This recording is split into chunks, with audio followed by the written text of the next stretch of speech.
की दूरी मिनटों के हिसाब से तय कर सकता था। अंततः चारों की सलाह पर लंगड़ा व्यक्ति स्वयंवर की शर्त पूरी करने के लिए तैयार हो गया और शर्त अनुसार हंसता पान बोल सुपारी लाने के लिए चल पड़ा। रानी के स्वयंवर की शर्त अनुसार लंगड़ा व्यक्ति तेजी के साथ उस दिशा में बढ़ने लगा जहां हंसता पान बोल सुपारी का पेड़ था। अपनी दिव्य गति से थोड़े ही समय में वो उस पेड़ के पास जा पहुंचा। उसने सुपारी तोड़ी और अपनी जेब में डाल ली। सोचा अभी तो बहुत समय है, क्यों न थोड़ी देर सुस्ता लिया जाए। ये सोचकर वो उस पेड़ के नीचे सुस्ताने के लिए लेट गया। ठंडी हवा के झोंकों से जल्दी ही उसकी आंख लग गई। उधर तीनों की समय बीतने के साथ साथ चिंता बढ़ रही थी। 2 घंटे पूरे होने को आए थे, बस थोड़ा समय ही बचा था। नौजवान तीरंदाज ने कहा, इतना समय तो उसे कभी नहीं लगता, जरूर कुछ बात है। काने आदमी ने कहा, रुको मैं देखता हूँ। जब काने ने देखा तो वो पेड़ के नीचे सो रहा था और पेड़ से एक खूंखार जहरीला सांप उसे काटने के लिए उसकी तरफ बढ़ रहा था। जब ये बात उसने साथियों को बताई कि वो तो सो रहा है और एक जहरीला सांप उसकी तरफ बढ़ रहा है, तब तीरंदाज नौजवान ने काने से कहा, तुम मेरे तीर का निशाना सांप के फन पर लगाओ। काने ने कहा, हाँ ये ठीक है, निशाना लगाकर मैं हुंकारा भरूं तब तुम तीर छोड़ देना।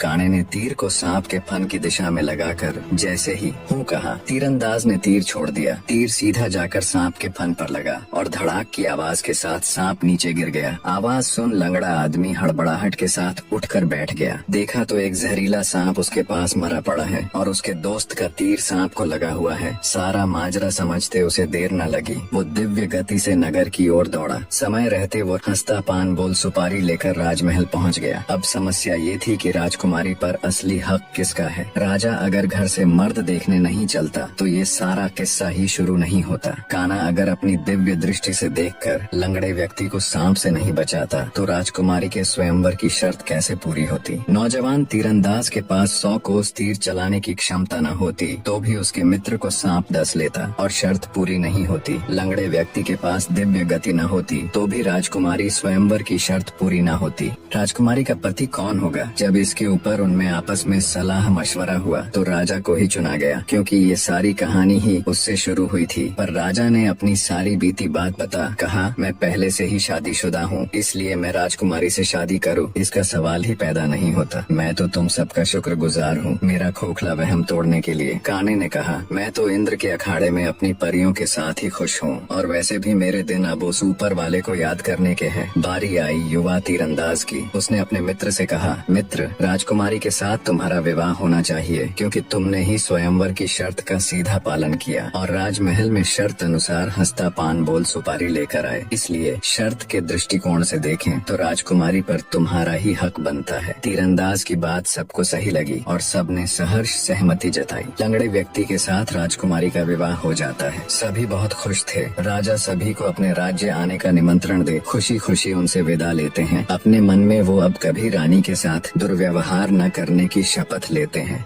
निष्कर्ष, वास्तविक वीरता केवल बाहरी शक्तियों में नहीं बल्कि आंतरिक विनम्रता, संयम और दूसरों की महत्ता को समझने में होती है। राजा उत्पल राज्य ने स्वयं को सबसे बड़ा शूरवीर माना और अपने अहंकार में अंधा हो गया था। वह अपनी रानी पर अत्याचार कर अपनी वीरता का प्रदर्शन करता था, परंतु वास्तव में वह अपने भीतर की हीन भावना और असुरक्षा को छिपा रहा था। अपनी यात्रा के दौरान राजा की ऐसे व्यक्तियों से मुलाकात होती है जिनकी क्षमताएं उससे कहीं अधिक होती हैं। उस एक आंख वाले व्यक्ति का दिव्य दृष्टि से इंद्रलोक का नृत्य देख पाना, उस युवा तीरंदाज का 100 कोस दूर तक तीर मारना और अपाहिज व्यक्ति का अद्वितीय वेग से दूरी तय करना, ये सभी घटनाएं राजा को यह समझाती हैं कि यह संसार अप्रतिम और असीम क्षमताओं का भंडार है। हर व्यक्ति में कुछ न कुछ विशिष्टता होती है और किसी को भी स्वयं से निम्न समझना उसके प्रति अन्याय है। अंततः सच्ची महानता और शक्ति आत्मनिरीक्षण, अपने अहंकार को त्यागने और हर व्यक्ति को उसकी श्रेष्ठता के साथ स्वीकार करने में है। अहंकार नष्ट करने से व्यक्ति का हृदय प्रेम, आदर और करुणा से भर जाता है, जो कि आध्यात्मिक उन्नति का मार्ग है।